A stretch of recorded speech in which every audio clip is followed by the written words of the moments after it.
So I just wanted to make a video because I have some thoughts, some opinions about the whole chorus situation.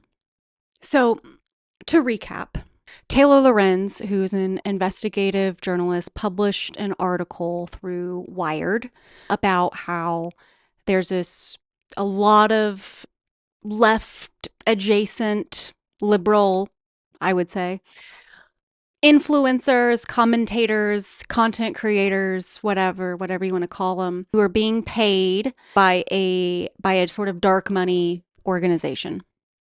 And the article alleges some things, and we'll kind of get to that as we get to my main issue with this whole situation, which has been the defense and the defensiveness. Because I'm not buying it. In fact, I feel like it only is making y'all look bad.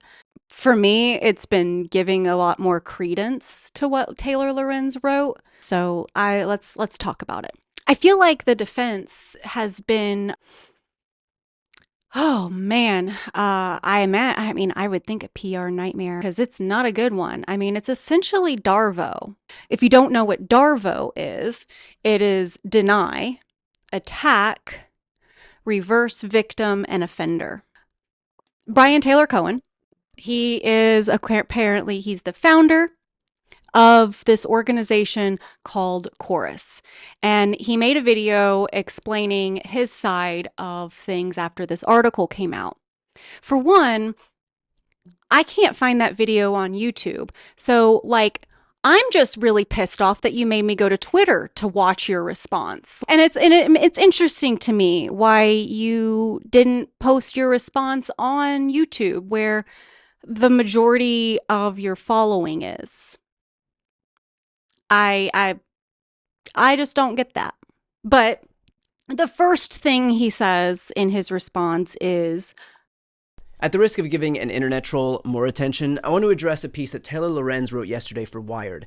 An initiative aimed at boosting Democrats online offers influencers up to $8,000 a month to push the party line. All they have to do is keep it secret and agree to restrictions on their content. Literally nothing in this statement is true. That it's not true. It's a lie. Just like a flat out, blatant lie. So there's deny.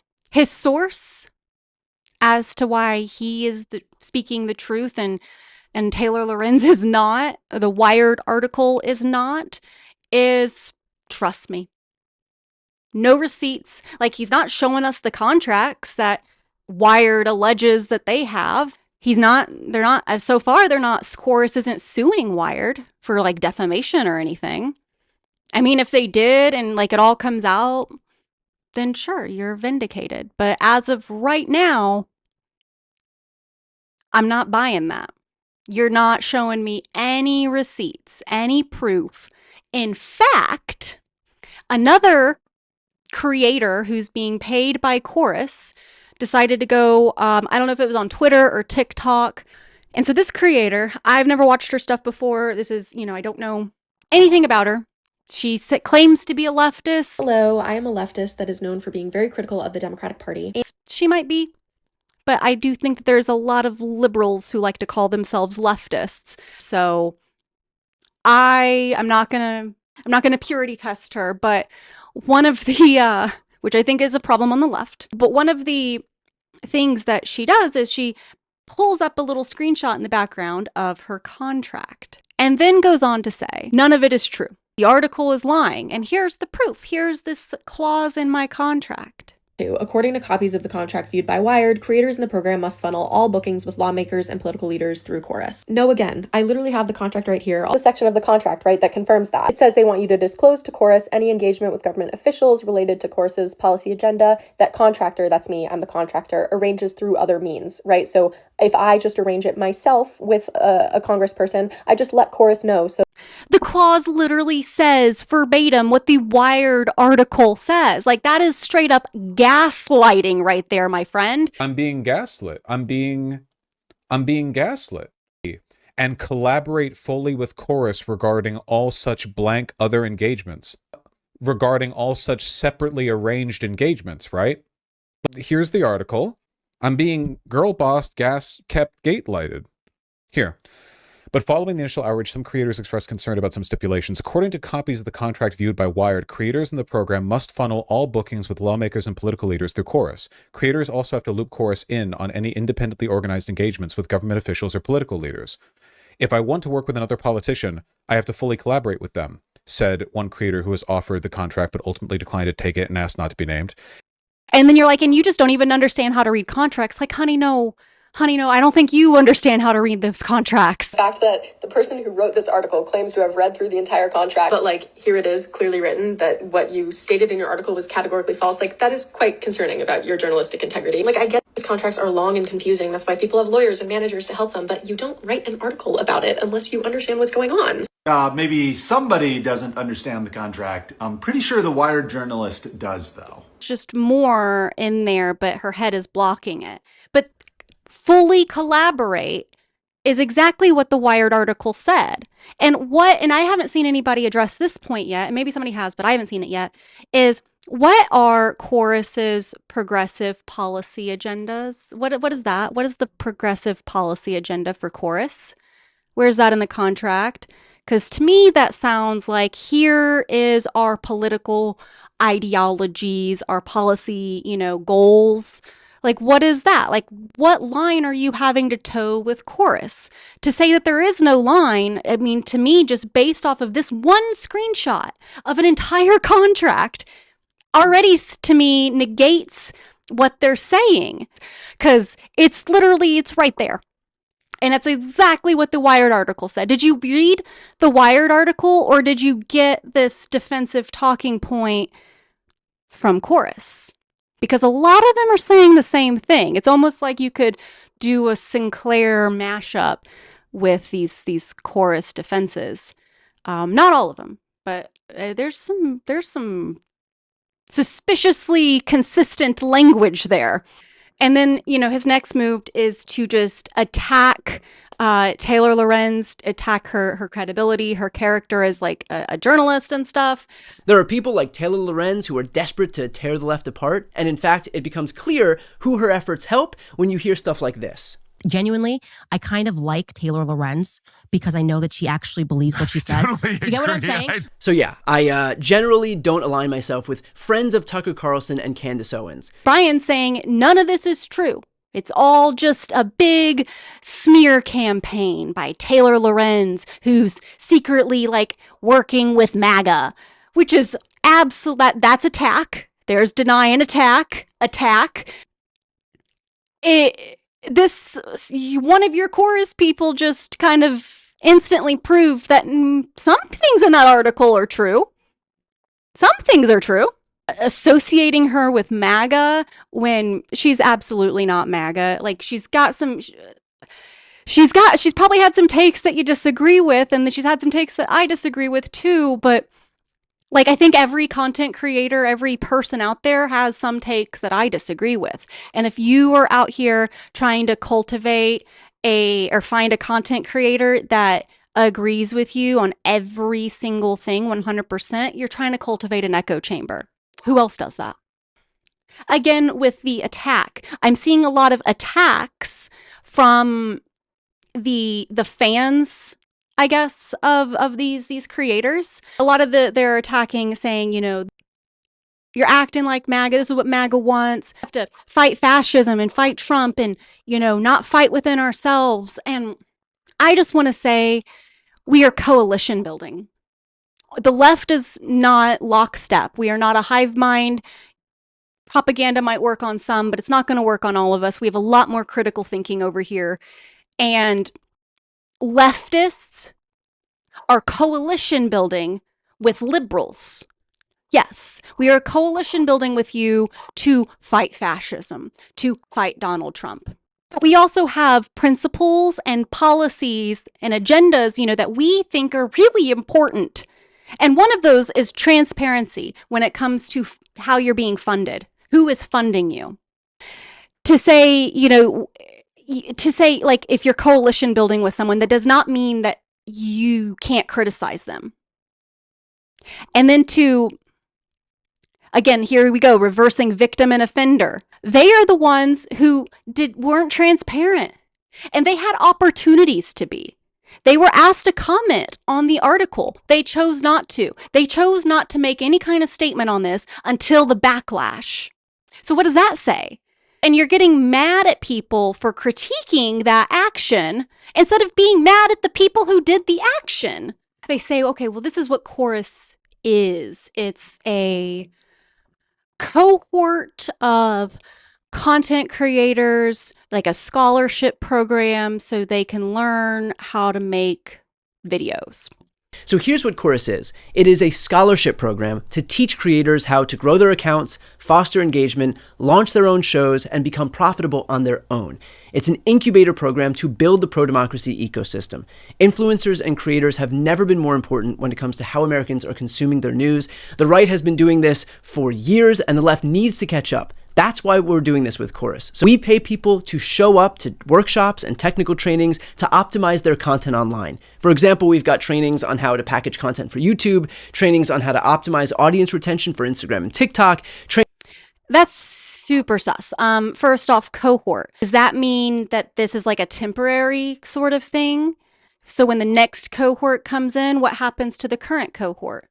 Because in your response, you said that a lot of people have quit their jobs to do this because of Chorus's funding. Monthly stipend that we offer is so that creators can do this work full time. We've had numerous creators in the cohort quit their jobs so that they can focus on creating content full time. That is what we want.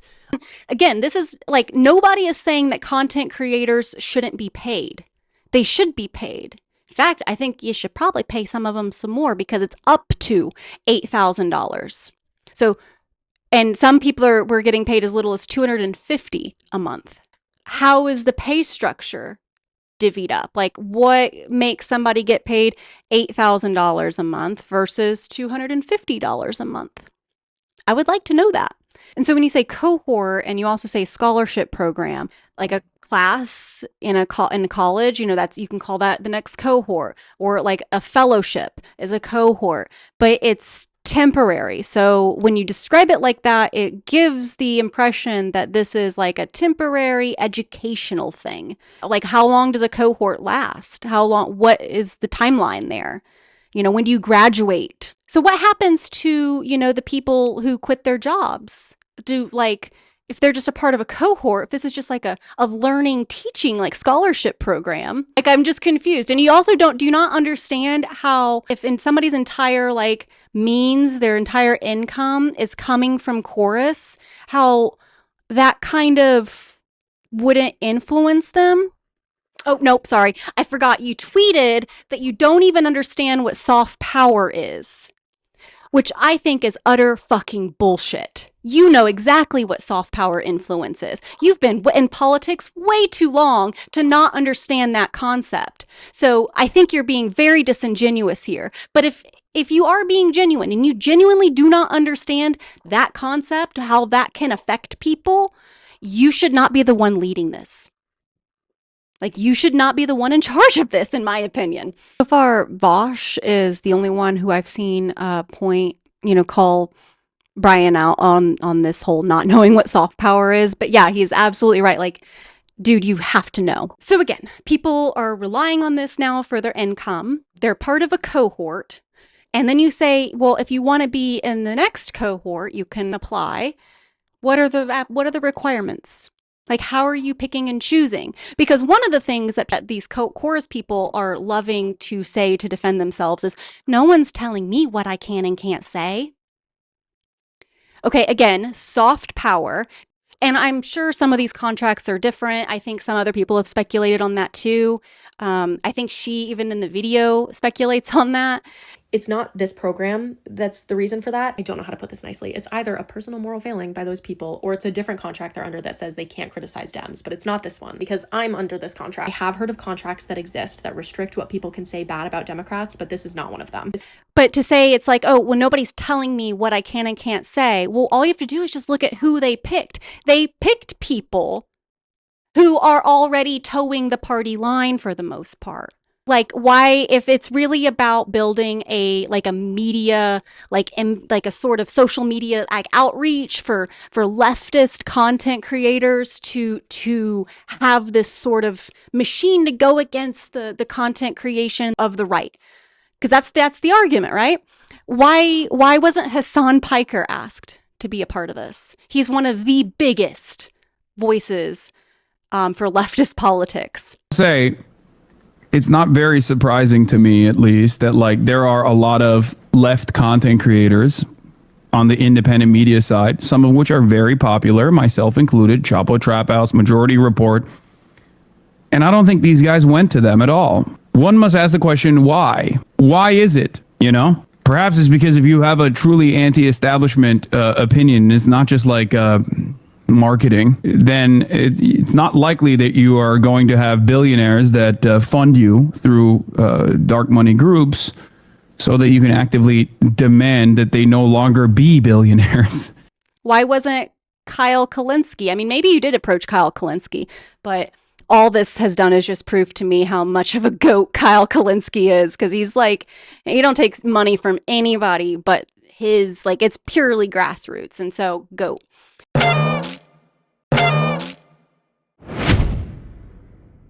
And speaking of grassroots, you like to talk about how, you know, you say that whenever you're talking about chorus, you're saying donations. I want every dollar that we raise to go to creators so that they... Could you break that down for me? Because it feels like, to me, you're trying to obfuscate this and say, like, make this appear as if, like, it's a grassroots sort of movement. I would like to know the fiscal breakdown of how much of it is coming from, like, user working class donations and how much of it's coming from 1630. Or other big, huge donors. Could we get a transparency breakdown there? But I think the reason we aren't seeing, you know, this leftist principle of transparency being represented here is because I really don't feel like they're calling themselves leftists. I've been saying for years that the left needs to build up its creator space. And I don't want to be like a whole no true Scotsman argument, but it really doesn't feel like you're showing that you're aligned really with the leftist principles. It just kind of feels like you're saying it. Because like one of your chorus people tweeted this whole thing about Slotkin. You mean this same Slotkin? Like, listen, I'm a YouTuber. You know, I have my words. That's all I have. Yeah. But you're a United States senator. Mm-hmm. Like you're not the president, but you have power. So what are you going to do? Because so far what we've seen, I mean, you voted for some of the aid that's been used to massacre children and innocents. You know, you have backed Israel, as far as I can tell, you know, from your voting record at almost every turn. You voted for a definition of anti-Semitism that would, you know, codify anti-Zionism as anti-Semitism. You voted as a member of the House to sanction the ICC for indicting Benjamin Netanyahu, who you just admitted is a war criminal, you know, by your own words. So are you going to join Senator Angus King, Senator Bernie Sanders in saying no more aid to this country that is committing war crimes against innocent civilians? The first thing, if you're asking about what to do with power, and I would offer that right now Democrats own nothing in Washington. So don't play powerless with me. You're a United States senator. There are things you can do. In terms of who runs our foreign policy, I just think it's interesting, right, that there was a ton of protests when Democrats were in charge. There was a protest in Manhattan yesterday. Okay. Senator, we have to ask your last question because your staff is telling us. Do you think AIPAC should register as a foreign lobby? I don't know the answer to that. I think that I know plenty of people who think they should. Mm-hmm. You know, I don't. It's kind of a cop-out answer, don't you think? I mean, yeah. I literally, I just guess I'd have to look at the definition. I certainly have had my tough moments with that organization, and so you stop accepting their funding. You got to get your facts straight. I have not been endorsed by AIPAC. I have not. I'm sorry. I was the first Jew elected to the Senate that was not endorsed by any Jewish group. AIPAC, J Street. You've been the recipient of their funds in 2018 when I first ran. People who were members, yes, but I've not been endorsed since then. Are we really standing her now? Because that's the tell. That's not, no. This girl that I just showed with the contract talks about the Monday media meetings where they get their news from. Every morning we start off with a news update meeting. Okay, we meet for 15 minutes. I wake up and I'm immediately just told what the news of the day is. And we all get a chance to ask like questions if we want to know how a specific lawsuit is developing or what is Trump expected to do next with the National Guard, right? We're just making sure we're all the most informed. On Wednesdays, we have advocacy training, which is where we hear from an expert in a specific policy field. So you're now the source of their information, and you don't think that could cause bias. And I think this is why, you know, it can kind of be a little easy to start to figure out who might be funded by Chorus, because we still, I don't, to not to at least to my knowledge that I've seen, we don't have a full list yet.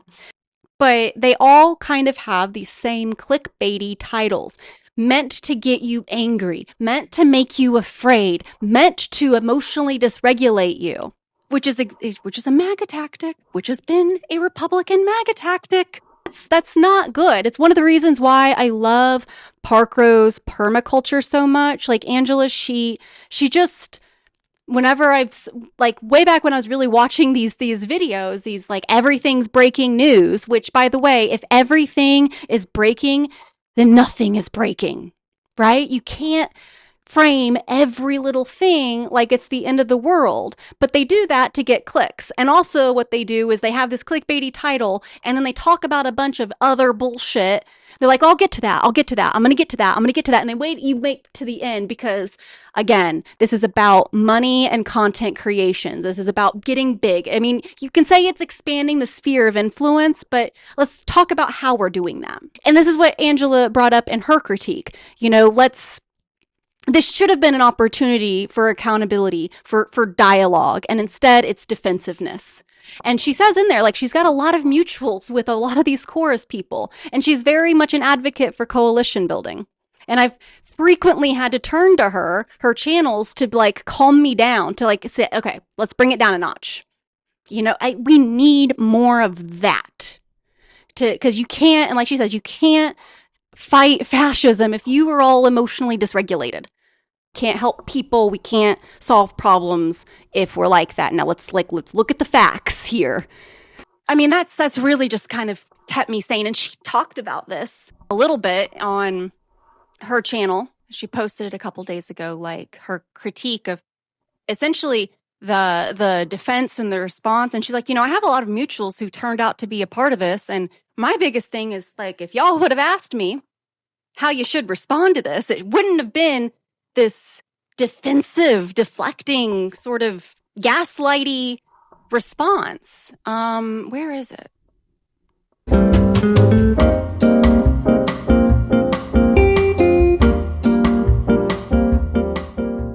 Did she delete it?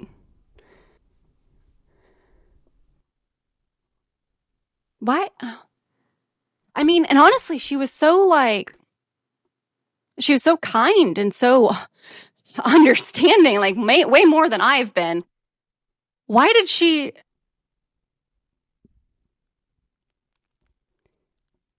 I mean, the only thing I could guess is that, all of those mutuals, because she said she was mutuals with a lot of people in there that, I mean, maybe she ended up getting like a ton of hate. Maybe she got a ton of like negative pushback on it. Decided she didn't want to do the drama of it.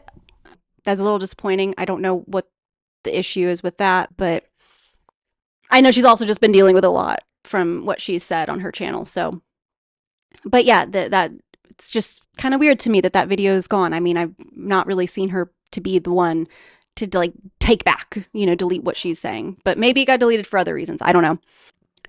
But also, like, after what happened with Hawk, 1:40 p.m. West Coast time on Saturday, August 30th, I think. Let me tell you how my evening has gone. I was scrolling through my FYP, and a video from one of my mutuals popped up. A guy who was one of my absolute very first mutuals from about 4 years ago, who has seen my entire progression on this app over the last 4 years, and who is intimately familiar with the things that I went through when I was doxxed on June 23rd, 2023 on this app. And he saw everything that I went through during that period of time. And he has a different position than I do on the Taylor Lorenz article that appeared first thing in the morning this past Wednesday. And he did a video reply to a comment that I had left on somebody's video. And he started that video reply by using my real name on that video. That was a shot. That was a shot. And he had texted me a few times on, I don't know, Thursday, I guess. And I was just like, whatever, man, we disagree. And so he did that. And then I saw another former mutual of mine in the comments on my video basically threatening to do the same thing. I saw that he did a video reply to a comment that I left. I just scrolled past it. I blocked him. I blocked the first guy too. And I texted him, you crossed a line. You crossed a line. And I told him to fuck off and that I had blocked him. because of a magazine article that you don't like about people that you've never fucking met, who you have a weird and creepy parasocial relationship with. And yet both of these guys think that I'm the asshole here.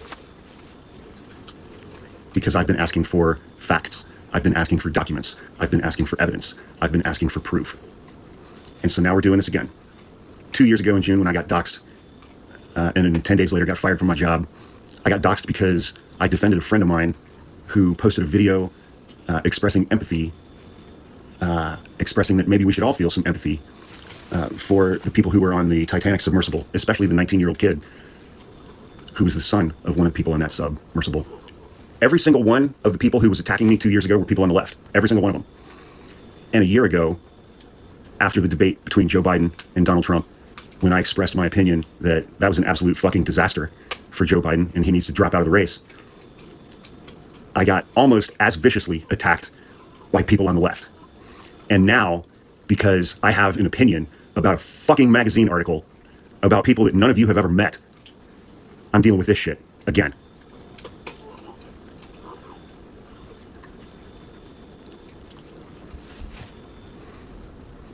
And these people who disagree with me are now making two of the absolute most important people in my life feel unsafe and questioning whether or not they want to have anything to do with me because you didn't like a fucking magazine article. I mean, y'all really need to get a grip. Like, all of you chorus fans or you people being paid by chorus, like, some of y'all are taking it way too far, and that some of the behavior is just absolutely unacceptable. I am actually just aghast with some of y'all. And I've seen a lot of people saying, well, MAGA's doing this stuff. MAGA did this. MAGA has dark money funneling to their influencers. And this, I think, is extra reinforced with Gavin Newsom's social media tactics, which I'm not criticizing. I think what he's doing is very clever. It's very funny, and I think it's working. I just kind of hate that it's Gavin Newsom is the one that's doing it. I don't agree with Gavin Newsom politically on policies and stuff, but so I wouldn't vote for him in the Democratic presidential primary, right? That's where I'm going to cast for my vote for a really leftist candidate. But if he becomes the nominee for 2028, yes, I will vote for him because I'm a firm advocate of harm reduction. That's why I voted for Kamala and Biden against, my will. And I don't agree with leftists who withhold their vote for those reasons, especially if they didn't even vote in the fucking primary. But it's harm reduction. So there's disagreement on the left, but that's what makes us different from the right. And I feel like all of the pushback that, people who are people are criticizing this are getting some pushback from some of their fans, from these chorus content creator fans, acting like, we got to fall in line because we got to fight against MAGA. No, we are coalition building. That doesn't make you immune from criticism. We are not like the right. Okay? This isn't, there's going to be disagreement here, and you've got to get comfortable with that. Really, if you, unless you just want blind obedience and following like MAGA does, which, you claim that you don't, let's act like it. Okay? Come on.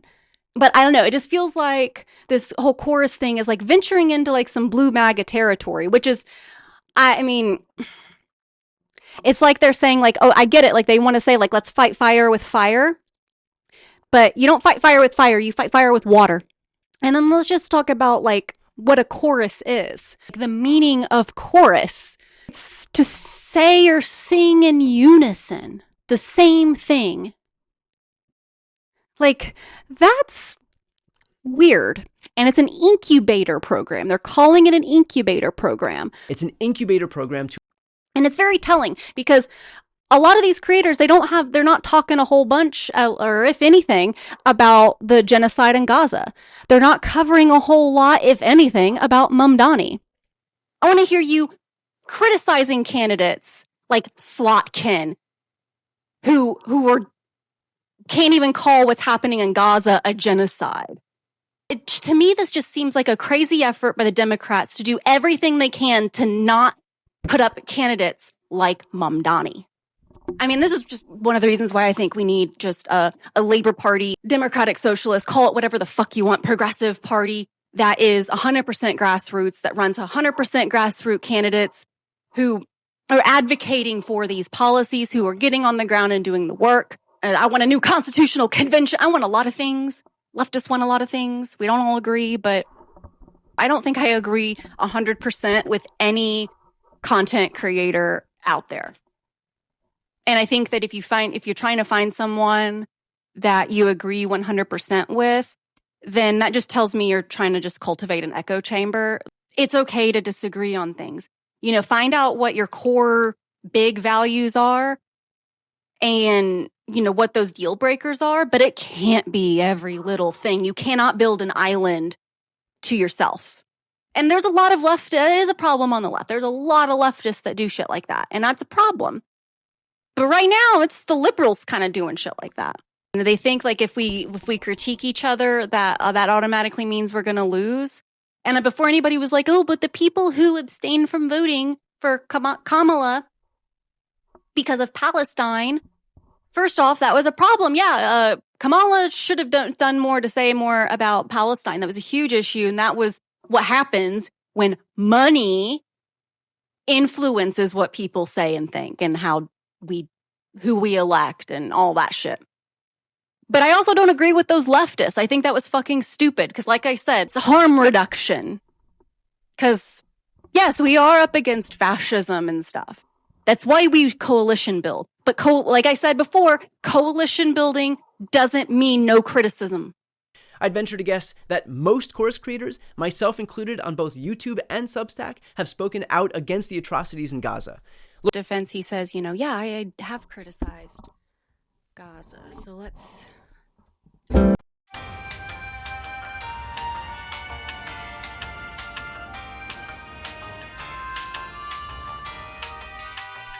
Like, I'm scrolling. I searched Gaza. I'm scrolling. And, like, stuff is coming up. But not, like, Gaza. Just videos. So I guess maybe he tagged them. But none of them seemed... Like, there's this one. It's about Marjorie Taylor Greene and Epstein. This one's Gavin Newsom trolling. So I don't know why they're coming up when I search Gaza. So, I mean, right now it's not looking like he's really just explicitly covered Gaza. Why don't you do a video on that, Brian? Do a video explicitly covering the genocide in Gaza and condemning it and condemning all of the Democrats and the Republicans and whomever. It's getting funded by AIPAC. Let's see if he said anything about mamdani.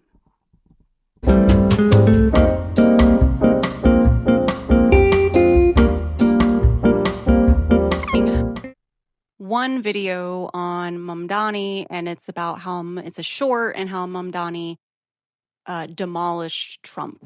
So it's still Trump-centered. Not seeing anything covering like the debate or maybe how Democrats can be learning from mamdani, what his policies are, why it's working.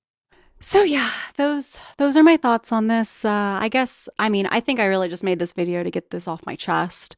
Maybe to like organize exactly how I'm feeling, put it out there. If you are like a person, a liberal, like I'm happy to coalition build with you, but we're not going to agree on everything. And if you disagree with me on this take, I mean, that's fine. I disagree with you. I mean, that doesn't make us enemies. I mean, unless you are really of the mindset that we all have to be in lockstep. But I don't think that has to make us enemies. I think what this should have been is a good opportunity for dialogue, for accountability, for transparency. So I'm just kind of really disappointed to see how this is all ended up.